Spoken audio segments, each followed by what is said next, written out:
The system instructed me to conquer the male protagonist, a heartless and cold-hearted yandere endowed with the ability to read minds since childhood, who grew up to be solitary and brooding. After a moment of contemplation, I resolved to enter the world when the male protagonist was merely 1 year old. System.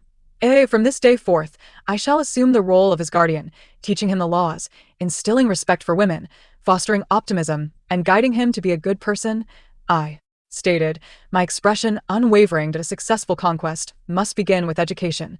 The system was persuaded by my reasoning. You are correct. Thus, on that snowy day, I cradled the 1 year old male protagonist, Ng Huanxue, who had been abandoned at the hospital. 6 years later, within the confines of the welfare institution I operated, he asked me in a sweet, childish voice, "Director, what does conquer mean?" I gently ruffled his hair, replying, "It means I want you to feel the warmth and love of this world." AT7, Ng Huanxue's eyes sparkled with delight as he twirled in joy, exclaiming, "I love you too, Director." Surrounding him were his future subordinates, collaborators, rivals, and the embodiment of his dreams, all clamoring, "I love the Director most." System. The male protagonist's affection level is maxed out. Mission accomplished for the host. Is it truly possible to achieve this? One that after succumbing to a work-related death, I was compelled to bind myself to a system and undertake a conquest mission. The system transmitted to me the original content, and as I gazed upon the image of a serene yet indifferent youth, I fell into deep thought.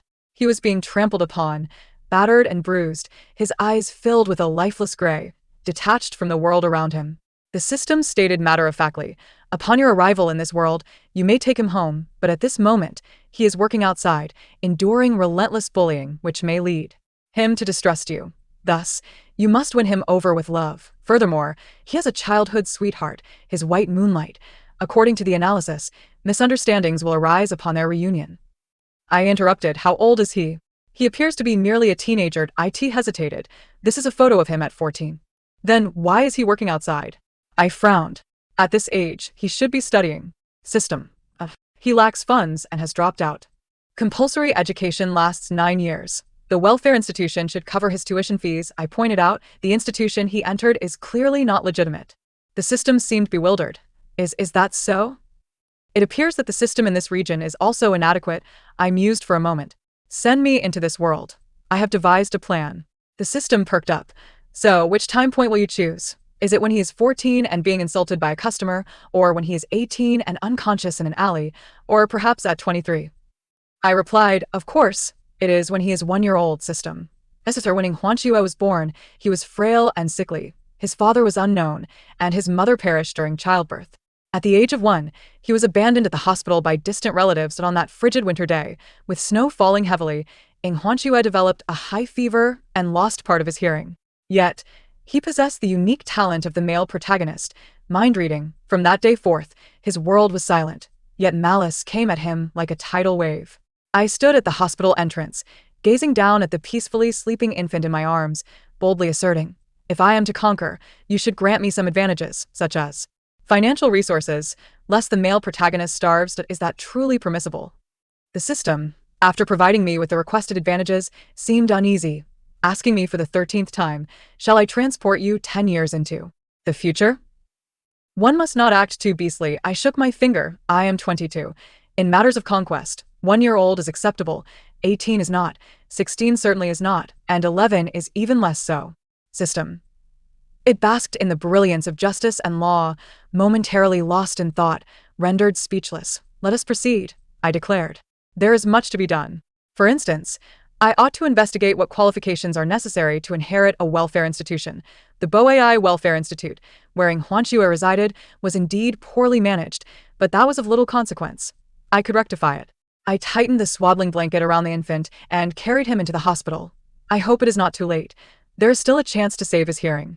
2. The system facilitated my identification verification, and I first took Ng Huanxue to the hospital for examination and treatment, subsequently assuming responsibility for the dilapidated Boai Welfare Institute. This institution had been closed for years, devoid of children and caregivers, and had only recently been temporarily taken over, leaving everything in a state of disarray, ripe for rejuvenation. My previous employment was at the Welfare Institute, rendering me intimately familiar with the processes involved, especially with the assistance of the system. Ng Huanxue, an abandoned infant, was entrusted to the police after her hospital stay, and through my intervention, she was adopted by me and brought into the Boai Welfare Institute, becoming the sole child within its confines. The narrative unfolded in a manner strikingly akin to the original storyline, save for the fact that this time, I was the director of the institution.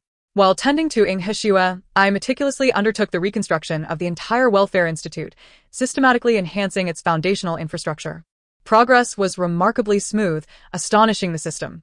As Inghusua's fondness for me escalated to 80, it was hardly surprising. A child of her tender years inevitably grows closest to the one who cares for her daily. Although Inghashua was yet to grasp the concept of love, she had already learned to extend her arms towards me when I approached to embrace her, accompanied by a blissful, innocent smile. In those moments, the system would mutter to itself, "How could this be? Is this even possible? So this is how it can be." I disregarded its reverie, gazing at the revitalized Welfare Institute before me, contentedly remarking, "The efficiency is commendable. I just wonder if there are any educational facilities nearby." Upon reviewing the relevant policies, I discovered that the Welfare Institute could indeed establish its own school. However, it was clear that Boai Welfare Institute did not meet the necessary criteria, requiring my further efforts. The system remained silent, unable to comprehend. Thanks to timely medical attention and my attentive care, Inghashua's health thrived. By the age of 3, she could run and jump, adorably calling me director in her sweet, childlike voice. The little Inghashua inquired, "Director, what does my name mean?" I held her close and explained that on the day she entered this world, it had snowed, and her mother had a deep fondness for cranes. She was still too young to understand the significance of death and separation, yet I was unwilling to erase the origin of her name. Inghashua seemed to grasp a part of it. "My name is the crane that Mama loves. Mama loves me too." Indeed. I gently stroked her head. "She loved you very much." This brought her joy, and she beamed with that endearing smile once more. On the day I taught Inghashua to write her name, I asked the system, "There must be various types of systems, right?" The system was momentarily taken aback, pondering seriously, "I do not know. But we are all strategy systems." "You all," I detected a clue. "Do you have colleagues?" "Yes, but I do not have a name." "Do they all have names?" "They have all given themselves names," the system said, somewhat dazed. "My good friend I knew before was called Xiaozi. And there are Xiaojing, Xiaoi, and Xiaosher." I inquired, "Then why don't you name yourself like they did?" The system hesitated for a few seconds. "But previously, other colleagues said they became sidetracked after naming themselves and went off to do other things. You can also engage in other pursuits, such as helping me manage this welfare institute," I suggested, "but I am simultaneously strategizing, so this does not count as being sidetracked." "Is that so?" The system seemed to become excited. "Can I also give myself a name?" "Yes," I replied softly. "What would you like to be called?" "Then I will accompany you in running the Welfare Institute," it declared. "I would like to be called Xiaofu."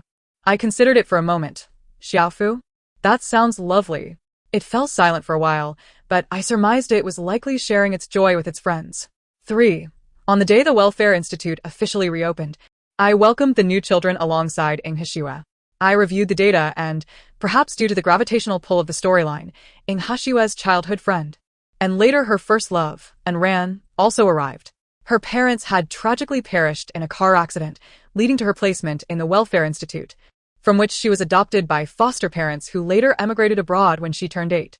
The narrative did not delve deeply into this aspect, but Anran's transition from a sweet, charming girl to the archetypal malicious female antagonist undoubtedly stemmed from an unpleasant experience abroad. Upon careful discernment, I discovered that her foster parents had not met the adoption requirements at all, revealing a flaw in the Welfare Institute's regulations. Observing the timid expression on the little girl's face, I knelt down and gently patted her head. "Ran, dear, this will be your home from now on."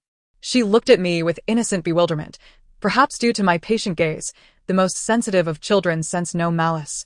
Cautiously extending her chubby little hand to grasp my finger, tears still lingered on her cherubic face, yet I embraced her, offering her candies, which elicited her first smile of the day as she timidly attempted to call me director.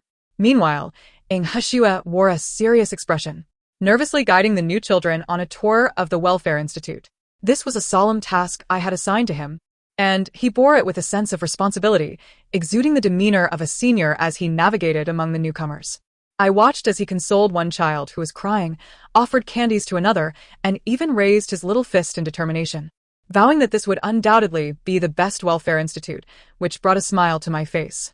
In the afternoon, I led the children for their nap. Ing Heshua appeared quite excited and could hardly sleep. He even whispered to me, "Director, the new child I like the most is Lu Heng. He is so cool." I replied, "Oh, really?" The name Lu Heng sounded somewhat familiar, as I observed the little boy named Lu Heng and the birthmark on his face. It dawned on me, was this not Ing Heshua's future nemesis, the notorious gangster Lu Heng? It seemed I needed to prioritize legal education. Presently, Lu Heng appeared timid, keeping his head down and speaking little. He had been abandoned by his parents due to a significant birthmark and presumed low intelligence. Abandonment is indeed a crime. Noticing the sorrowful expression on Lu Heng's face, I brought Ing Heshua over. He must have sensed my thoughts, revealing a tearful countenance as he mumbled, "Director, does Lu Heng's mommy and daddy not want him anymore?" Ing Heshua, who possessed an innate ability to read minds, never concealed this matter from me. However, having made a pact, it was our secret.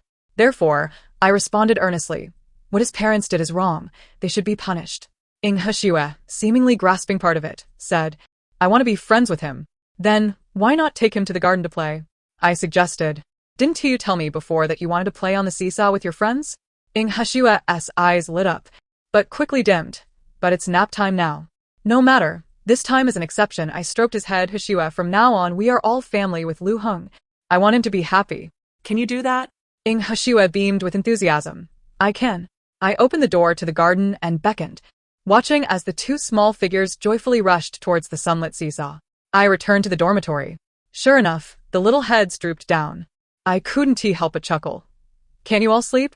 There was utter silence, except for Anran, who raised her head, pointing towards the garden outside, and in her sweet voice said, "I want to play with the director."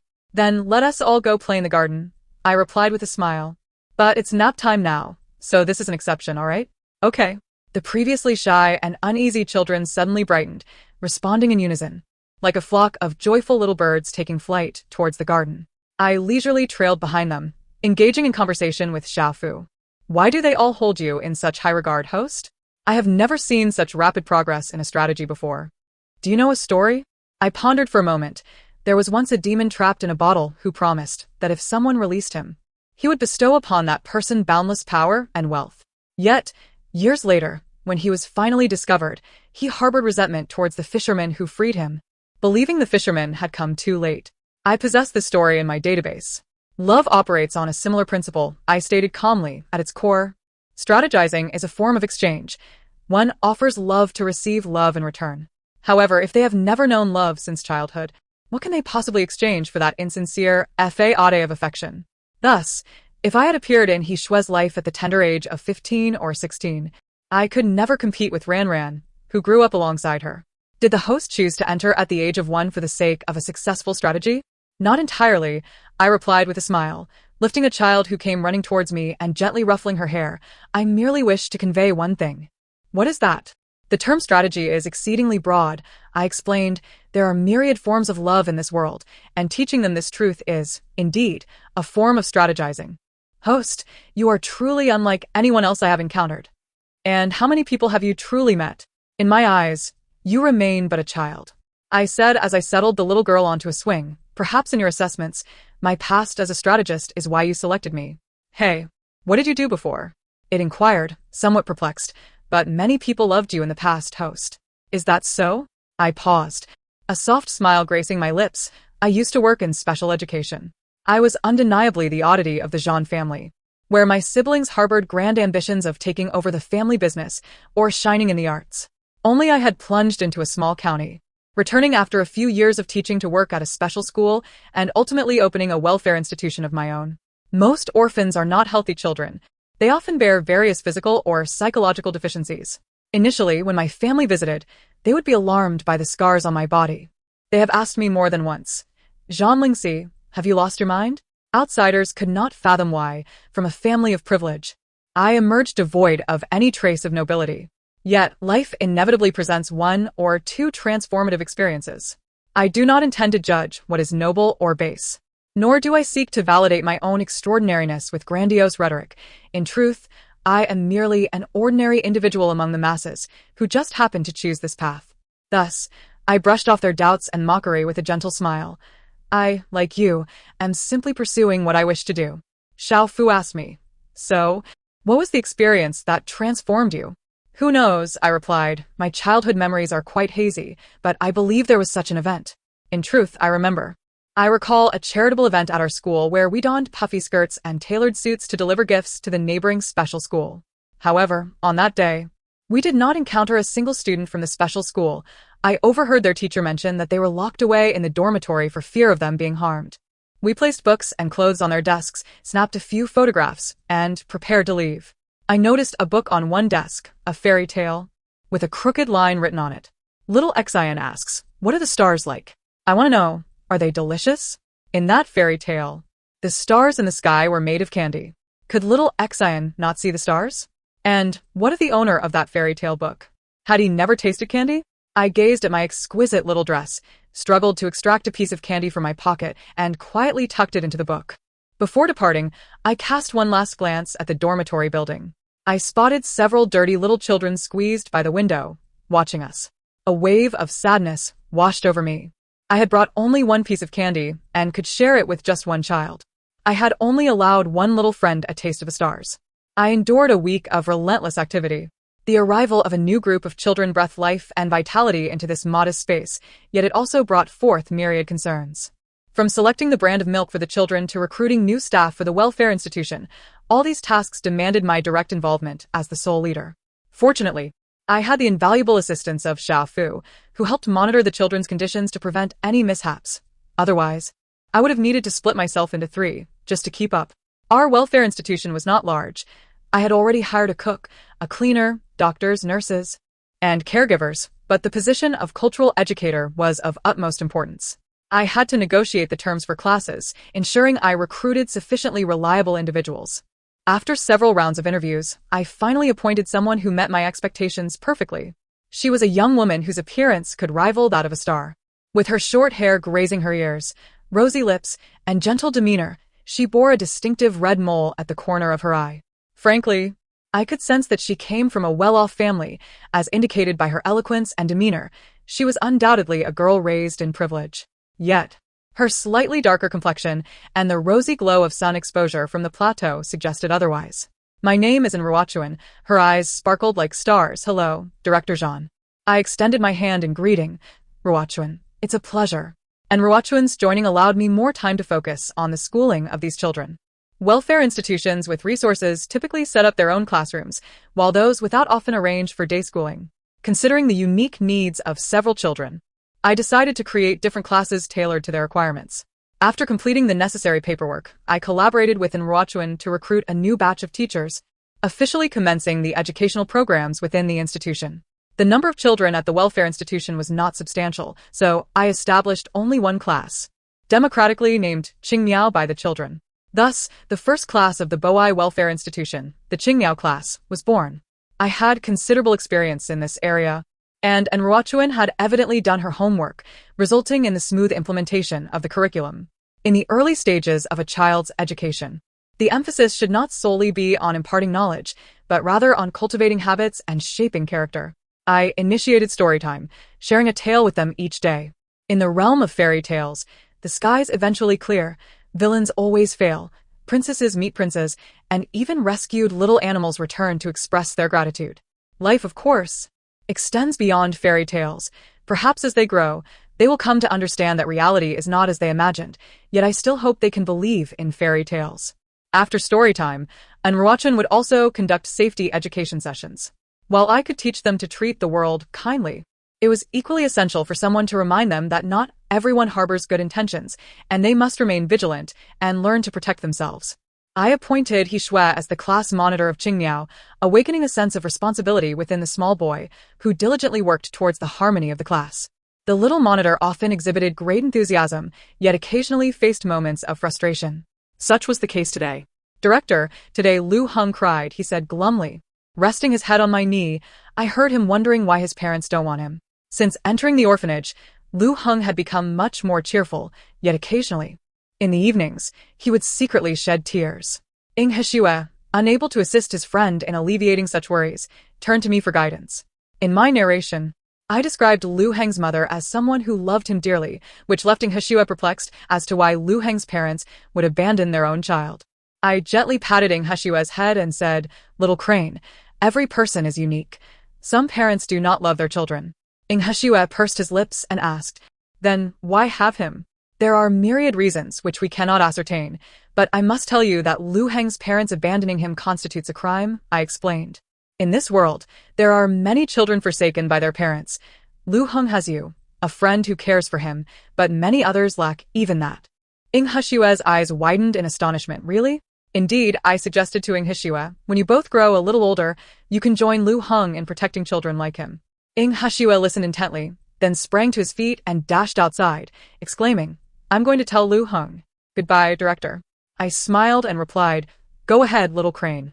In truth, in the original narrative, Lu Heng is portrayed as a fiercely protective individual, surrounded by a motley crew of wayward souls, many of whom are parentless. I found it hard to believe this was mere coincidence. Although the images depicted in the storyline showed a man with a birthmark, whose visage was fearsome and demeanor cold, perhaps in his youth, he too had yearned for such protection. It is often said that the actions one takes in adulthood stem from a compensatory psychology rooted in childhood experiences. I pondered, at the very least this time, I must ensure Lu Heng does not become the leader of a gang. In the first autumn of our course offerings, I announced a piece of news. Tomorrow, there would be no classes at the entire institution, as we would embark on an autumn excursion. Traditionally, for the sake of management and safety, these children rarely ventured outside, let alone on a group outing. The location for the autumn outing was democratically selected and set for the zoo. I had also contacted several venues such as science centers, museums, and botanical gardens, but ultimately found that the neighboring city's Nanqing Zoo was the most suitable. Upon learning that children from the orphanage would be visiting, the zoo's director graciously waived the entrance fee and even offered to provide lunch within the park, requiring only that we cover the transportation costs. I researched and discovered that Nanqing Zoo is quite renowned, celebrated for its verdant environment and the lively spirit of its animals. It had even collaborated with a well-known entertainment company to produce a variety show that has maintained high popularity to this day.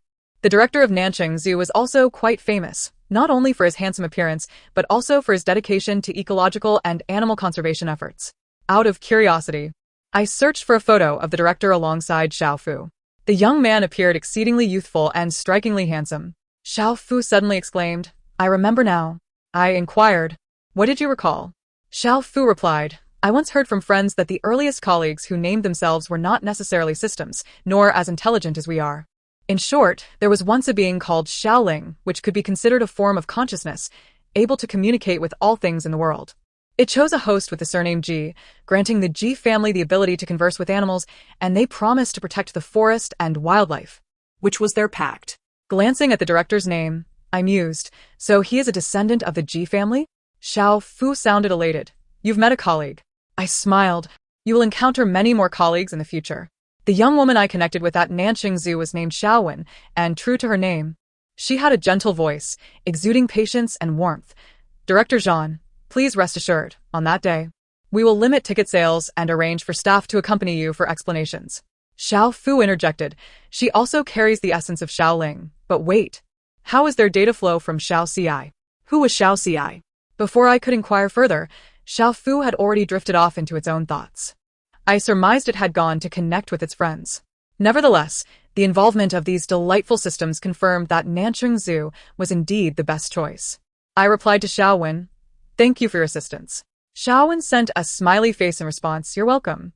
The autumn excursion plans sparked immense excitement among every child in the orphanage, with daily discussions brimming with enthusiasm about the animals they wished to see. And Ruo Chun, concerned, repeatedly reminded them of safety precautions and meticulously designed green scarves and flags for each child.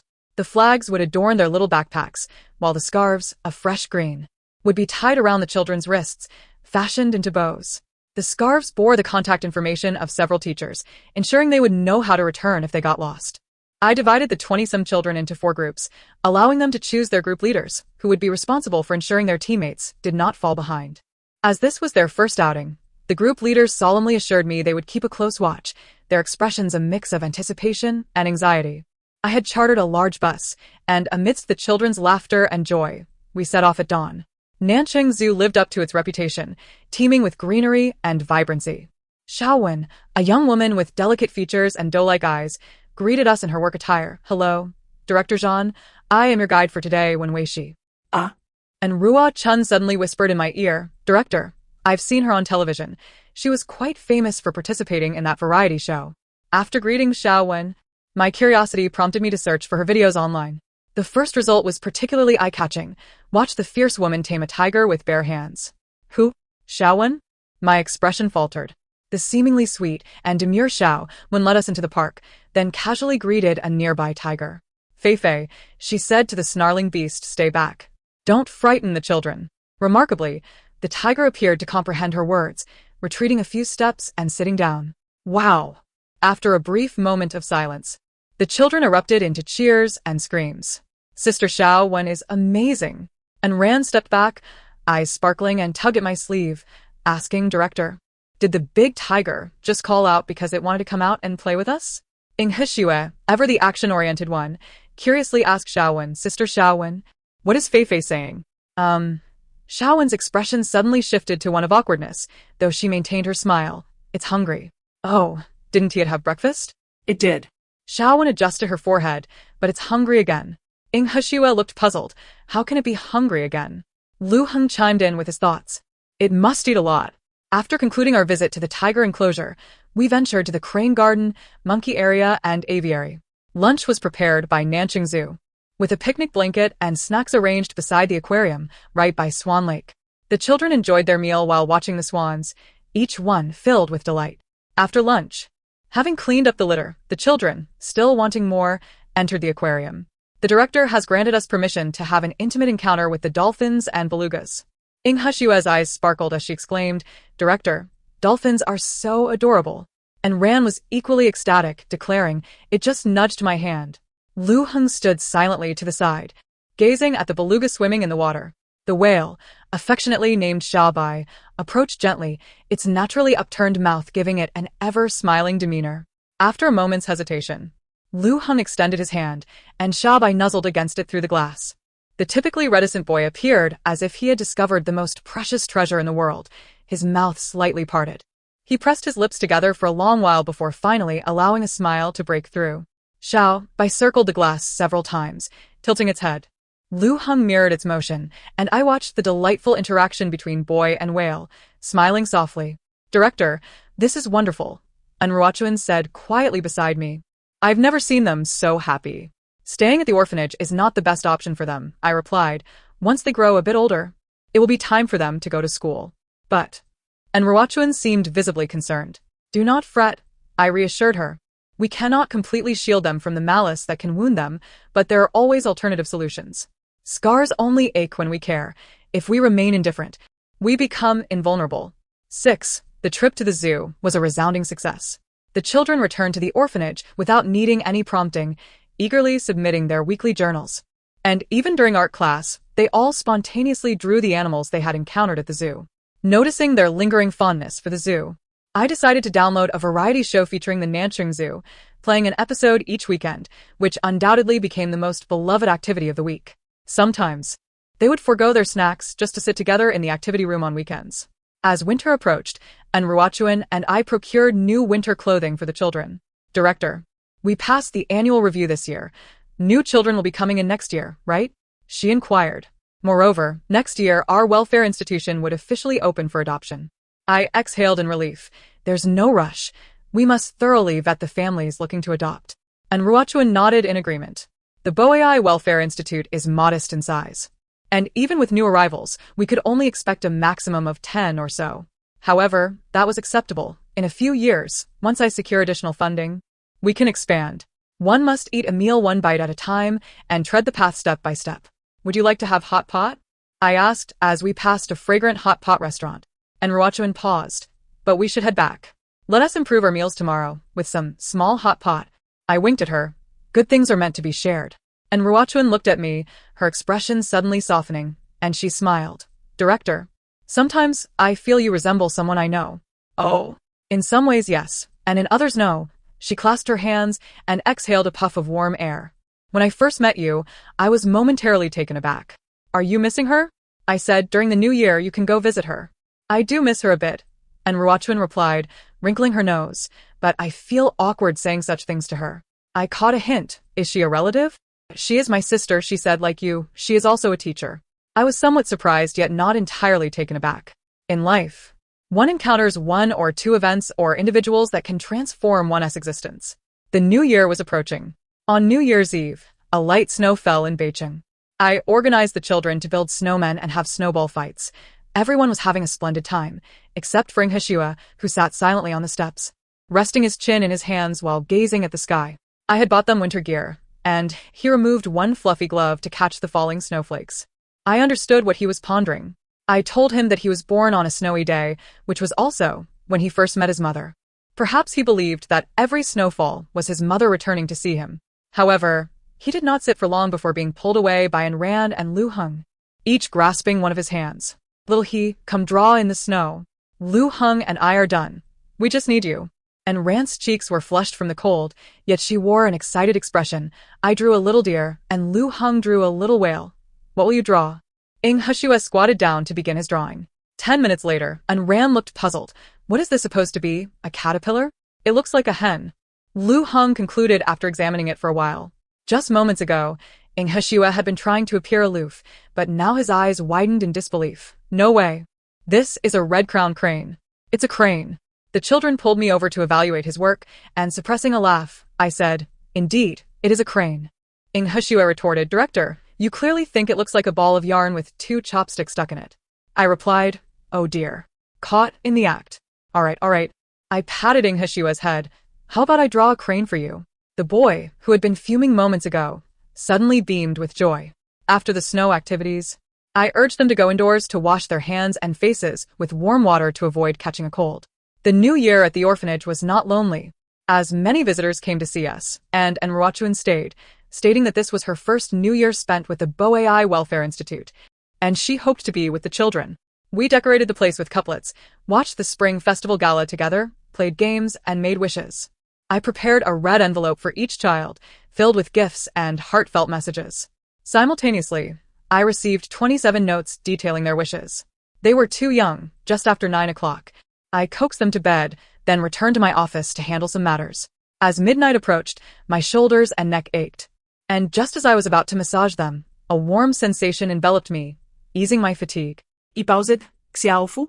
Host, it replied. There are 5 minutes until the new year. Indeed, I said, time flies so swiftly. I set down my pen and gazed quietly out at the falling snow. Then I stood up and went to the children's dormitory, tucking each of them in. Happy New Year, Lingxi. Happy New Year, Xiaofu. 7. When Hsiua and Ran and Lu Heng turned 7, I enrolled them in the nearby elementary school. Over the past 2 years, the institution had undergone an expansion, welcoming new children, while some had been adopted. Among them, the oldest remained the 3 of them. Hsiua and Ran were quite popular, with several couples expressing interest in adopting them, including some with excellent conditions, yet neither wished to leave.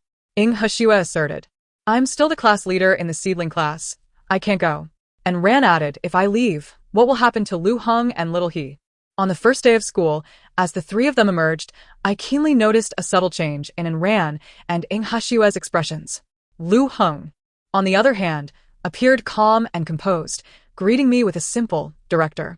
Upon seeing me waiting by the school gate, Hsiua and Ran momentarily froze before running toward me, exclaiming, Director, what are you doing here? I could tell they were trying hard to conceal their emotions, so I refrained from probing further, saying, you're still young. When I have time, I will definitely pick you up and drop you off. You're the best, Director. And Ran said as she hugged my arm, is there going to be cola chicken wings today? I took her small hand. That dish is served every first day of school. How could it not be on the menu today? And Ran clutched the strap of her backpack and cheered, extending her arms to embrace me. Hsiua and Lu Heng followed closely behind, gazing at me with eager eyes. There's sweet and sour pork ribs and glutinous rice fish, I said, affectionately ruffling the hair of the 2 little boys with my free hand. How could I forget the dishes you both adore? Lu Heng, momentarily subdued, smiled shyly, while Hsiua looked up at me, beaming with a radiant smile. His bright demeanor starkly contrasted with a photograph I had in my memory, causing me to pause. After a moment, I felt a sense of relief wash over me as my lips curled into a smile. Regardless of the circumstances, he was evolving for the better. That was my original intention. As evening approached and I concluded my work, I contemplated whether to inquire with Lu Heng about the events of the day. Upon exiting my office, I heard voices emanating from the backyard. It's all right. I walked towards the garden to find the three little ones sitting side by side at the edge of the slide, and ran and Ing Hashua, looking dejected, while Lu Hung was offering them consolation. It's all right. But they all talked about you, and Ran protested. I heard everything. No one in our courtyard is saying anything bad about you, Ing Hashua interjected. Everyone thinks the marks on your face are really cool. That's because Lu Hung seemed flustered. That's because what? And Ran asked. Calm down and speak slowly, Ing Hashua encouraged, lifting his head. Xiaohe? You told me that the director said people are all different. After a brief silence, Lu Hung cradled his small face earnestly and continued. Some mothers don't love their children, while some do. So, some kids think the marks on my face are cool, while others find them strange or scary. It's all the same. And Ran replied, I was just afraid you'd be sad. Afraid you'd cry in secret. I won't tea anymore. Lu Hung shook his head. Do you remember the last winter when the director took us to paint? Uh-huh. Ing Hashua inquired. Was that the time we painted our faces? The director said we could paint princesses, princes, knights, little devils, and heroes. Then she painted a mask on me and said I was now a masked hero. Right. You were so popular that day. Everyone just wanted to play with you, and Ran remarked, Lu Hung, you were really cool that day. But I know the director wanted to tell me that it's okay. Lu Hung said I used to think I was ugly. But the director told me I was the coolest kid, and after that I never thought I was ugly again. Being the eldest. Lu Hung's words resonated within Ran and Ing Hashua, who listened with a sense of understanding, albeit slightly confused. So, it's okay that other kids say things about me. Lu Hung looked around, and besides, I have you guys, you'll help me reason things out. The director is my favorite person, and you guys come in a close second. Me too. I feel the same. My favorite is the director, then it's you all. I stood behind the wall, listening to their innocent chatter, momentarily lost in thought, before a smile crept onto my face. After the three children made a pact to remain friends for life, I cleared my throat softly and walked into the garden. Director? The children, caught sneaking out, quickly straightened up and lowered their heads obediently. I did not scold them. Instead, I guided them back to the dormitory. Before ushering them inside, I crouched down and patiently said, no matter what happens, you can always tell me. You may resolve things on your own, but if you cannot, the director will surely assist you. Seeing that I did not reprimand them for sneaking out to play in the garden, Ing Hashua's tense little face relaxed. And he responded first, okay. Lingxi, the male lead's favorability has reached its peak. Xiao Fu suddenly exclaimed with excitement. Mission accomplished. At that moment, Ing Hashua quietly asked, Director, what does mean? I was momentarily taken aback. I nearly forgot that Xiao He possessed the ability to read minds. One day, he would discover why I had come to his side, and he would eventually learn that I had been tasked with a mission known as from the very beginning. But that was all right. My expression softened. It means I want you to feel the care and love of this world. What I wish to impart to you is the myriad forms of love that countless children in welfare institutions, like you, have been deprived of. I want to convey to you that spring will eventually arrive, and that you, abandoned in a corner of the world, also have the right to bask in the sunshine, rain, and gentle breeze. Birds will perch by your window to serenade you, and you will encounter your own happiness, along with a bright and radiant future. The arrival of spring carries with it tales of countless human fairy tales. Xiao He, I hope you grow up safely and healthily. This is unrelated to my mission, but simply because, like the many children I once cared for, I see traces of stars in your eyes. This time, I no longer possess just a piece of candy. I aspire to be the one who creates the confections. One day, I hope to let you children taste the essence of the stars. Ing Hashua, though somewhat perplexed, still reached out to embrace me. I love the director too. I gently patted the little boy's head. It was all right, for you had already grasped the meaning of love. You understand that with the myriad forms of love in this world, you would not easily trample upon any of it. And Ran and Lu Hung also gently embraced me. I love the director too.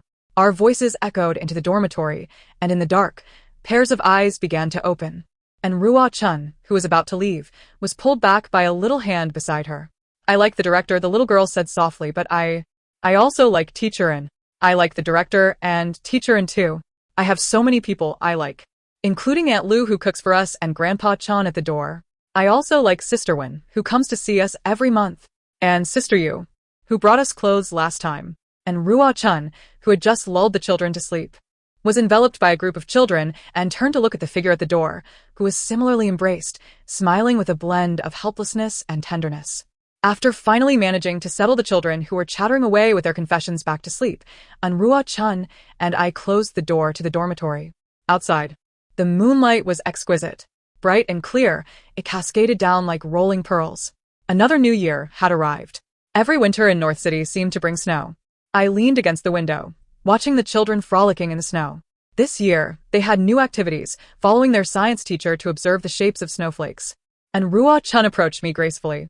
"The holiday has been approved.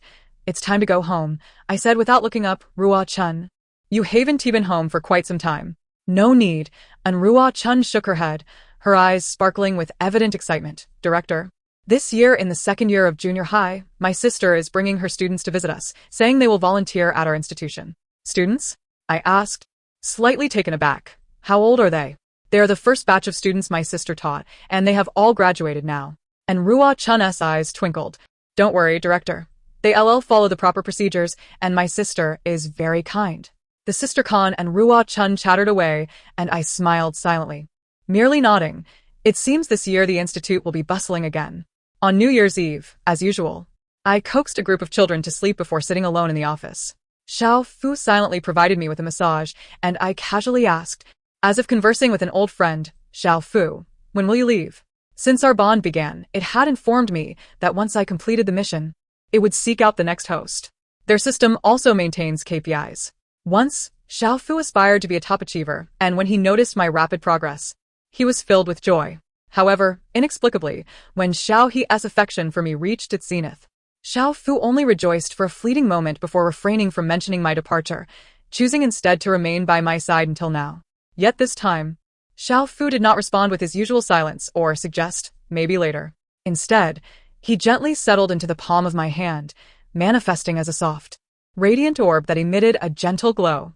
"Lingxi," the typically reticent Xiao Fu stammered, finally articulating a complete sentence. "I do not wish to leave." I was somewhat taken aback, though perhaps not as much as I should have been. "Why?" I inquired. "Because I have acquired my own name," he replied.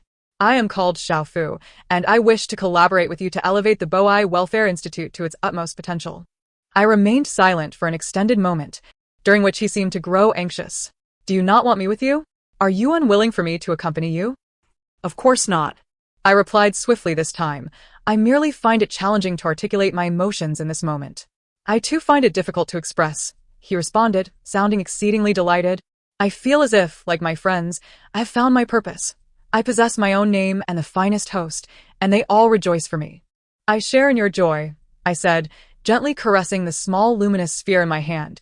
"If this is your desire, then let us strive together in the coming year." Outside, snow fell in abundance, while inside, warmth enveloped us like spring. As, per my usual routine, I stepped out of the office to tuck the children in at the dormitory. However, upon opening the door, I was momentarily stunned. At the entrance, a glass jar adorned with star-shaped lights hung, filled with card after card. I reached out and took down the jar. The largest card bore my familiar handwriting, with some characters even written in pinyin, yet each stroke was executed with utmost diligence. "Director." This idea was conceived collectively by all the children in the Qingyao class, indeed, but your door was too high for us to manage alone, so we enlisted teacher and S helped to hang it up. According to our observations, the director has a fondness for stars. Lu Heng mentioned that the director also gazes at the sky, while Ran said you watch the moon, but I believe it's the stars you admire, and while there is no moonlight lamp, only starlights, and Ran insisted on drawing you a moon. Every year, the director celebrates each of our birthdays, yet we remain unaware of when the director's birthday is. Thus, we inquired with teacher and discovered that the director's birthday falls on this day in spring. However, we must sleep, so we cannot wish the director a happy birthday at night. We are all well-behaved children, obedient as can be. "Director, Happy New Year and happy birthday." We've all written secret messages, so please keep them to yourself. All the children in the Qingyao class, in He Shui, and Ran, Lu Heng, Wu Yao. Each child's name was carefully inscribed on the card, perfectly aligned, neither more nor less. "Director." The director told me that the day I met my mother, it was snowing and it was winter. I do not know the day I encountered the director, but I believe it was spring. Spring is the season of rebirth, the most enchanting season in fairy tales, and also the season I met the director. I send the first letter of spring to the director, for I love the director the most. Eng He Shui. Suddenly, fireworks erupted in the sky, blooming into vibrant flowers. Happy New Year, happy birthday, Lingxi. Happy New Year, I murmured, cradling the star jar and reading this letter from spring softly.